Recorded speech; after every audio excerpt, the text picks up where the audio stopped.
अस्सलाम वालेकुम व्यूअर्स, मैं हूं समीना पाशा। व्यूअर्स, सियासी और अस्करी क़यादत सर जोड़कर बैठी और सारी कौमी सूरत हाल के ऊपर तबादला ख्याल किया। मैं बात कर रही हूं कौमी सलामती कमेटी के अहम इजलास की, और ये अहम इजलास तलब किया गया था मुल्क की सिक्योरिटी सूरत हाल के हवाले से, कौमी सलामती से जुड़े उमूर के हवाले से। व्यूअर्स, सबसे इंटरेस्टिंग बात यही है कि आम तौर पर तो ये जब इजलास होते हैं जिसमें तमाम आर्मी चीफ्स मौजूद होते हैं, बहरी, बर्री, फ़ज़ाइया, तमाम के जो चीफ्स होते हैं मौजूद होते हैं, वज़ीर आज़म और वज़राए आला मौजूद होते हैं, अहम मिनिस्ट्रीज़ मौजूद होती हैं, और ये सब बैठ कर जो सिक्योरिटी इशूज़ हैं पाकिस्तान को, जो कौमी सलामती के इशूज़ हैं, उस पर गौर फ़िक्र करते हैं। और उसके बाद एक अहम एलामिया जारी किया जाता है। ये आज जो एलामिया जारी किया गया, ये भी एक रिवायती किस्म का एलामिया था, जिसमें वही बातें दोहराई गई थी कि दहशतगर्दी से निपटने का अज़्म ज़ाहिर किया गया है और दहशतगर्दी के नासूर से जान छुड़ा कर ही दम लेंगे और हर तरह की दहशतगर्दी का खात्मा करेंगे, और तमाम तर जो स्टेक होल्डर्स हैं वो इत्तेफाक राय के साथ ये दहशतगर्दों के खिलाफ ऑपरेशंस कर रहे हैं और ये जारी रहेंगे, मज़ीद नए ऑपरेशंस भी शुरू किए जाएंगे। तो ये सारी रिवायती बातें जो हैं वो एलामिये में लिख दी गई हैं। लेकिन क्या एलामिये में जो बातें लिखी गई हैं सिर्फ वही बातें डिस्कस हुई? ये आप भी अच्छी तरह जानते हैं और मैं भी अच्छी तरह जानती हूँ कि इस वक्त मुल्क में जो एक क्राइसिस है, जो एक कॉन्स्टिट्यूशनल क्राइसिस है, जो एक पॉलिटिकल क्राइसिस है, जो एक इकोनॉमिक क्राइसिस है, जो एक जुडिशल क्राइसिस है, और ये तमाम क्राइसिस जिस नहज पर लाकर पाकिस्तान को अब पहुंचा चुके हैं, इसके हवाले से पाकिस्तान की सिक्योरिटी को, इसकी कौमी सलामती को शदीद तरीन ख़तरात लाहक हैं। और इसी वजह से इन तमाम उमूर के हवाले से भी गुफ्तगू हुई है, और ये जानना बड़ा ज़रूरी था कि आखिर इस्टेब्लिशमेंट कहाँ खड़ी है।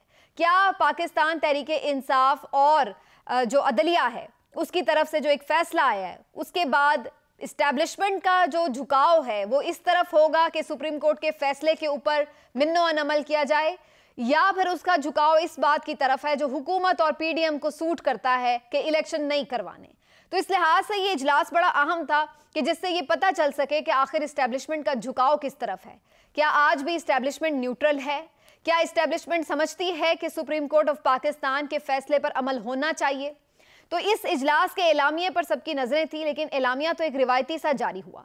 तो फिर पता कैसे चले कि इजलास में क्या तय पाया है? इसके लिए मैं आपके सामने सिर्फ 2-3 मिसालें रखने वाली हूँ कि इजलास से पहले क्या हुआ और इजलास के बाद क्या हुआ।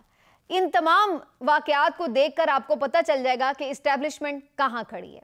इजलास से पहले कल रात एक अहम कार्रवाई हुई। अली अमीन गंडापुर साहब, जो कि पाकिस्तान तहरीक इंसाफ के सीनियर रहनुमा हैं और इमरान खान साहब के बड़े करीब हैं, उनको जिस तरह से गिरफ्तार किया गया और जमानत पर वो थे, और जो मजिस्ट्रेट था वो कह रहा था कि मैंने जमानत दे रखी है, लेकिन वहां पर जो RPO था वो ये कह रहा था कि मैंने तो फिर भी गिरफ्तार करना है, भले आपने जमानत दी हो, क्योंकि मुझे ऊपर से ऑर्डर आया है। और जो ऊपर से ऑर्डर आया है वो इतना सख्त ऑर्डर है कि अगर आपने मेरे खिलाफ कोई कार्रवाई करनी है, तौहीन अदालत की करनी है, मुझे जेल में डालना, जो करना है कर लें, लेकिन गिरफ्तार तो मैंने इन्हें करना है। और उसके बाद फिर अली अमीन गंडापुर साहब ने गिरफ्तारी दे दी। एक तो इस बात को जहन में रखें कि जिस तरह से ये गिरफ्तारी अमल में आई और 6 दिन के लिए अब उन्हें जेल भी भेज दिया गया। उसके बाद इजलास के दौरान क्या होता है? उधर कौमी सलामती का इजलास जारी है और इधर जस्टिस अतर मिनल्ला साहब, जो कि सुप्रीम कोर्ट के काबिल एहतराम जज हैं, उनकी जानिब से एक नोट, इजाफी नोट जिसको कहते हैं, वो उसका एक तफसीली मतन जो है वो शाया कर दिया जाता है। मैं इसको डेलिबरेटली तफसीली मतन कह रही हूँ, फैसला नहीं कह रही। फैसला वो है जो एक बेंच करता है, समाअत करने के बाद करता है, और राय, तफसीली नोट, इजाफी नोट, इख्तिलाफी नोट वो नोट होते हैं जो जजेस साहिबान अगर फैसले में इत्तेफाक नहीं करते तो देते हैं, या अगर बेंच का हिस्सा ही नहीं बनते वो देते हैं, या फिर अपने तौर पर किसी मामले के ऊपर किसी किस्म की कोई राय देना चाहते हैं तो देते हैं। तो उसको हम फैसला नहीं कह सकते। तो अतर मिनल्ला साहब ने जो नोट जारी किया है, बड़े टाइम से उन्होंने ये नोट जारी किया और आज के दिन ये नोट जारी हुआ, जिसमें जो उसका कंटेंट है, जिसका मैं अभी आपके सामने सारा पोस्टमार्टम भी करती हूँ, उसका जो कंटेंट है बज़ाहिर उसने उस अदालती क्राइसिस को मज़ीद गंभीर किया और काफ़ी हद तक उसने PDM का जो मौक़िफ़ है उसको सपोर्ट किया। बज़ाहिर ऐसा नज़र आता है कि उसके अंदर जो कंटेंट है वो PDM का जो मौक़िफ़ है, जो हुकूमत का मौक़िफ़ है, उसको सपोर्ट करता हुआ नज़र आ रहा है। और इसके साथ साथ मैं आपको ये भी याद दिला दूं कि इससे पहले जो तीसरा एक अहम वाक़या वो ये कि एक करारदाद भी कौमी असम्बली में कल मंजूर की गई, जिसमें पहली दफा ऐसा हुआ कि करारदाद पार्लियामेंट में मंजूर हो रही है कि जनाब सुप्रीम कोर्ट का जो फैसला आया उसके ऊपर अमल दरामद नहीं करना। आपको ये ऐवान पाबंद करता है कि सुप्रीम कोर्ट के फैसले पर अमल दरामद नहीं करना। ये जिंदगी में पहली बार हमने देखा है, और वजीर आजम को और काबीना को ये पाबंद कर रहा है ऐवान। और उसमें भी 2 नंबरी की हुई थी, खैर, कि जो ये करारदाद मंजूर की थी उसमें जो अहम वज़रा थे उन्होंने कोई साइन ही नहीं किए हुए थे, और 372 के अरकान पर मुश्तमिल जो पार्लियामेंट है उसके सिर्फ चंद अरकान, 50 के करीब अरकान जो थे वो इस इजलास में मौजूद थे जिन्होंने ये करारदाद मंजूर की है। वैसे तो इस करारदाद की कोई हैसियत नहीं है, कानूनी तौर पर इसकी कोई हैसियत नहीं है, और ना ही करारदाद से कोई फैसला ख़त्म हो जाता है। तो ये बिल्कुल एक आप कह सकते हैं बेज़रर सी करारदाद है। लेकिन इसका मैसेज क्या दे रहे हैं आप? ये मैसेज दे रहे हैं कि पार्लियामेंट जो है वो अपनी ही सुप्रीम कोर्ट के फैसले के ऊपर अमल दरामद नहीं करना चाहती, और बाकायदा पाबंद कर रही है वज़ीर आज़म को कि ये काम आपने नहीं करना। एक ये बात, और चौथी जो बात है वो ये कि कौमी सलामती कमेटी के इजलास के बाद मरियम औरंगजेब साहिबा वफाकी वज़ीर इत्तलात आकर chief justice of Pakistan justice Umar Ata Bandial साहब से इस्तीफे का मुतालबा करती हैं, और कहती हैं कि जनाब अतर मिनल्ला साहब का भी जो नोट आ गया उसके बाद तो अब कोई गुंजाइश ही बाकी नहीं रहती, लिहाजा चीफ जस्टिस साहब जो हैं वो इस्तीफा दें। उनका झुकाव बहुत ज़्यादा PTI की तरफ है, और ये झुकाव इस हद तक है, इख्तियारात का उन्होंने नाजायज़ इस्तेमाल करके उनको फ़ायदा पहुंचाने की कोशिश की है, जिसके खिलाफ अब उनके ऊपर एक रेफरेंस भी एक शहरी ने दायर कर दिया जनाब सुप्रीम जुडिशल काउंसिल में, और हुकूमत बाकायदा उनसे इस्तीफे का मुतालबा कर रही है। ये तमाम वाक़यात जो मैंने आपके सामने रखे हैं, इससे आपको अंदाज़ा हो जाना चाहिए कि कौमी सलामती कमेटी के इजलास में क्या फ़ैसले हुए हैं। इजलास में यही बज़ाहिर नज़र आ रहा है कि तय किया गया है कि इलेक्शन नहीं होने, यही तय किया गया है कि जुडिशरी के ऊपर मज़ीद दबाव बढ़ाया जाएगा, यही तय किया गया है कि चीफ जस्टिस साहब को मज़ीद अंडरमाइन करके, अंडर प्रेशर करके किसी ना किसी तरह जल्द अज जल्द नए चीफ जस्टिस को सामने लाया जाएगा, जो कि ज़ाहिर है सीनियरिटी की बेस के ऊपर जस्टिस काजी फ़ायज़ ईसा ही नए चीफ जस्टिस होंगे। तो सवाल ये पैदा होता है कि ये फैसले अगर हुए हैं, जो कि बज़ाहिर इन वाक़यात की रोशनी में तो यही लग रहा है, जो हुकूमत ने आकर इस्तीफ़े का मुतालबा किया है, जो अतर मिनल्ला साहब का नोट आया, तो उससे यही ज़ाहिर होता है कि फ़िलहाल इस मूड में नज़र नहीं आ रही है पाकिस्तान की रियासत कि उसे इलेक्शन चाहिए।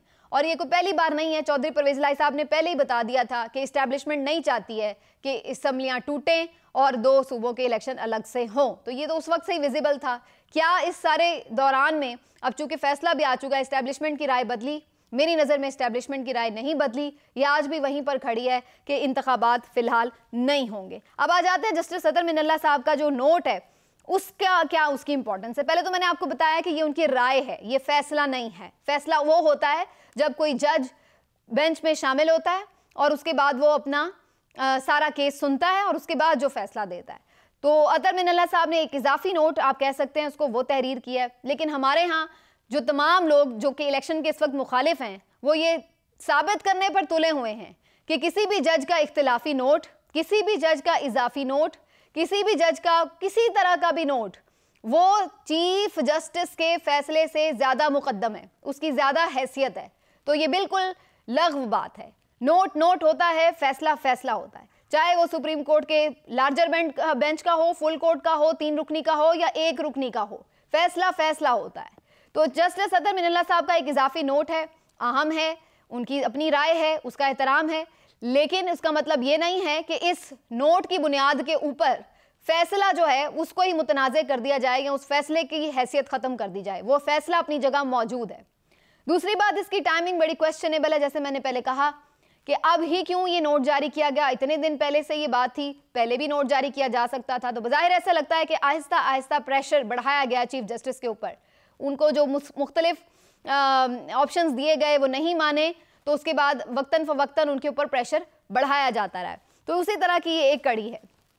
अब आ जाते हैं कि जस्टिस अतर मिनल्ला साहब ने अपने नोट में क्या लिखा। उन्होंने अपने नोट में एक बात लिखी कि जनाब असम्बलियों की तहलील ही क्वेश्चनेबल है, कि ये एक सियासी फैसला लगता है और असम्बलियाँ जो है वो तहलील क्यों कर कैसे हुई, ये एक सियासी फैसला लगता है। तो भाई जाहिर सी बात है, सियासतदान सियासी फैसला ही करेंगे, पार्लियामान में सियासत ही होगी, वो कोई सोशल या ख़ानदानी गैदरिंग तो है नहीं, सियासी गैदरिंग ही है, तो वहाँ पर सियासी फैसले ही होंगे। और दूसरी बात यह कि अगर किसी ने ये किसी भी वजह से फैसला किया हो तो क्या उसने अपने इख्तियारात से तजावुज़ किया? वज़ीर आला को जो हमारा आइन है वो ये इख्तियार देता है कि वो अपनी असम्बली तोड़ सकता है। अगर उसने अपनी असम्बली इख्तियार के मुताबिक तोड़ी है तो क्या उसने कोई गैर आइनी काम किया? ये बिल्कुल उसी तरह आइन में दर्ज है जैसे अदम एतमाद आइन में दर्ज है।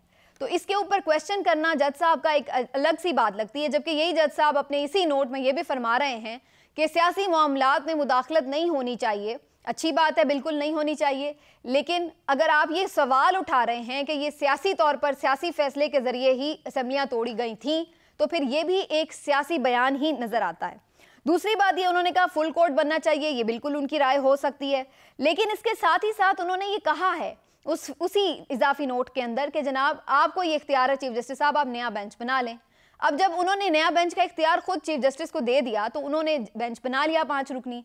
अब उस 5 रुकनी बेंच को उन्होंने अपने इख्तियार के मुताबिक बना लिया, तो फिर उसके बाद का रोना धोना या सवाल उठाना ये कुछ समझ नहीं आती बात कि जब आपने खुद उन्हें इख्तियार दे दिया, उन्होंने अपनी मर्जी से फैसला कर लिया, तो फिर अब बाद में किस बात का एतराज़ है।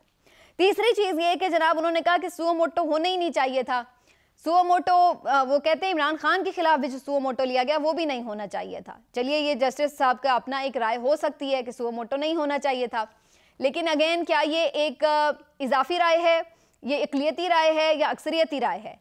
तो अगर मैं इसको देखती हूँ तो मुझे तो ये अक़लियती राय लगती है। अगरचे हुकूमत ये कहती है कि ये अक्सरियती राय है, लेकिन मुझे ये अक़लियती राय क्यों लगती है? आपको याद होगा कि अभी चंद दिन पहले ही चीफ जस्टिस ने एक 6 रुकनी लार्जर बेंच बनाया था। इस 6 रुकनी बेंच ने जो जस्टिस काजी फायज ईसा साहब का वो फैसला था कि 184(3) के तहत सुओ मोटो वगैरह के जो मामलात हैं वो फिलहाल चीफ जस्टिस ना देखें, तो उसके ऊपर उस 6 रुकनी बेंच ने मुत्तफ़िका फैसला दिया था कि जनाब ये सुओ मोटो चीफ जस्टिस का इख्तियार है, और 5 रुकनी बेंच ऑलरेडी भी इसके ऊपर फैसला कर चुका है और अब ये 6 रुकनी ने भी उसके ऊपर मोहर तस्दीक सब्त कर दी है, उन्होंने भी उसको मजीद इंडोर्स कर दिया है। तो 6 रुकनी तो वो हो गया, फिर उसके बाद उसमें आप मजीद शामिल कर लें कि चीफ जस्टिस उमर अता बंदियाल साहब भी अगर उसमें हम शामिल कर लें, और एक जज साहब जो उसमें हिस्सा नहीं थे वो भी आप उसमें शामिल कर लें, तो ये फिर 15 में से एक जज साहब रिटायर हो चुके हैं। तो ये अगर आप कुल मिला के देखें तो फिर भी अक्सरियती फैसला ही बनता है। यहाँ पर जो जजेस की तादाद है इस वक्त वो कम हो चुकी है क्योंकि एक जज रिटायर भी हो गए 22 मार्च को। तो कहने का मकसद ये है कि फिर भी ये एक अक्सरियती फैसला है कि सुओ मोटो ले सकते थे चीफ जस्टिस साहब, और उन्होंने ले लिया। अब उसके बाद उन्होंने बेंच बनाया, आप उस बेंच पे नहीं बैठे, आपने नए बेंच बनाने का जिक्र किया, उन्होंने नया बेंच बना दिया। उस 5 रुकनी बेंच ने जो फैसला दिया वो 3-2 से था, और उसके बाद फिर जो फैसला था उस पर इम्प्लीमेंटेशन होना था। तो इसलिए ये सारी ही बातें जो हैं वो गैर ज़रूरी बहस की तरफ सिर्फ रुख मोड़ा गया है। असल बात ये नहीं है, असल बात सिर्फ इतनी है कि क्या आइन में नहीं दर्ज है कि 90 दिन में इंतखाब होना है? इसमें इस बात के ऊपर 15 में से कौन सा जज है जो इख्तिलाफ कर रहा है? अगर कोई भी नहीं इख्तिलाफ कर सकता तो फिर बहस किस बात की है? फैसला फुल कोर्ट दे, 4 रुकनी दे, 1 रुकनी दे, बात यह कि उसूली बात तो यही है कि 90 दिन में इंतखाब होना है, और यही बात उस 3 रुकनी बेंच ने भी की है। तो फिर प्रॉब्लम किस बात पे है? तो ये जो चीज़ें हैं तरमीनुल्लाह साहब के नोट पर आई जो मैंने आपको बताई, और उसके बाद फिर हुकूमत ने आकर इस्तीफ़े का मुतालबा कर दिया, तो ये फिर से अगेन प्रेशर टैक्टिक्स।